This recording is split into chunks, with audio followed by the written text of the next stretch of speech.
Bonjour! Aujourd'hui, nous allons parler de science. T'es-tu déjà demandé pourquoi les bateaux flottent sur l'eau? Ou pourquoi certains objets coulent alors que d'autres flottent? Eh bien, aujourd'hui, tu apprendras enfin pourquoi. Je vais t'expliquer les principes de flottaison.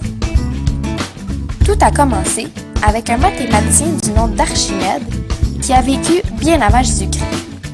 Cet homme, qui travaillait pour le roi Hiron, tentait de trouver un lien entre la force exercée sur un objet plongé dans l'eau et sa masse volumique. Un petit rappel, la masse volumique est la quantité d'espace qu'un objet prend par rapport à son poids. C'est comme lorsque tu entres dans un bain. Remarques-tu que le niveau de l'eau augmente? C'est parce que ton corps déplace une partie de l'eau équivalente à ta masse volumique. C'est alors qu'un soir, alors qu'il était dans son bain, Archimède s'écria « Eureka! J'ai trouvé! » Il venait de découvrir le principe de flottaison, aussi appelé la poussée d'Archimède. Il explique alors au roi que n'importe quel objet plongé dans un liquide subit une poussée de bas en haut qui est égale au poids du liquide déplacé.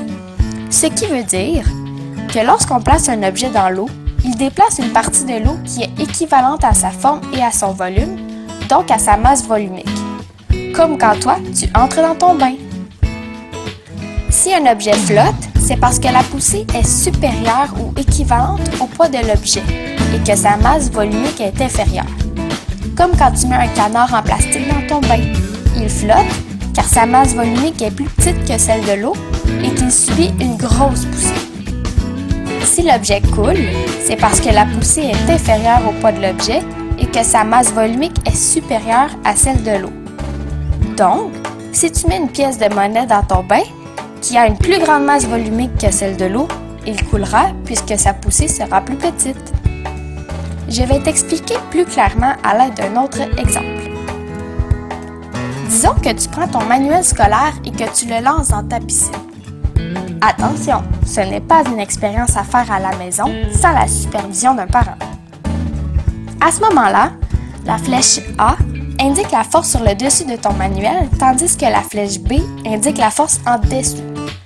As-tu remarqué que la flèche B est beaucoup plus grande? C'est parce que sa poussée est supérieure à celle exercée par la flèche A.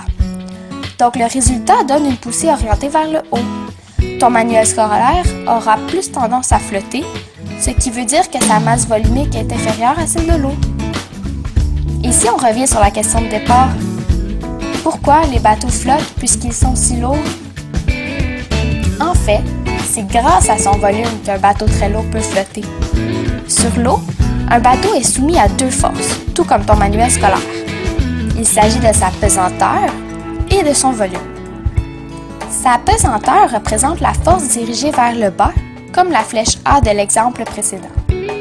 Toutefois, grâce à son volume, le bateau reçoit une seconde force qui vient d'en dessous, l'empêchant de couler.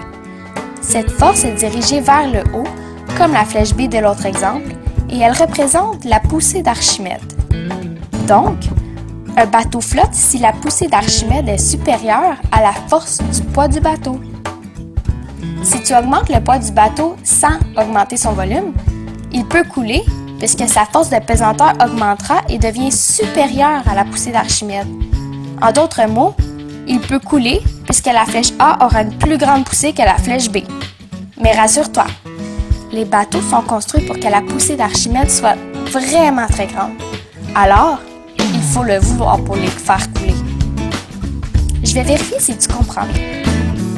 Si on prend la masse volumique de l'huile, qui est inférieure à celle de l'eau, l'huile aura tendance à faire quoi? Eh oui, à flotter.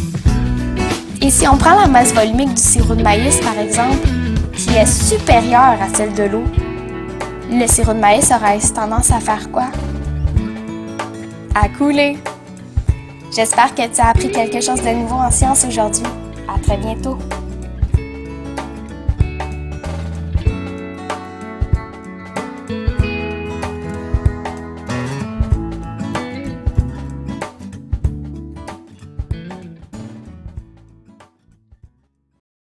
Created using Powtoon.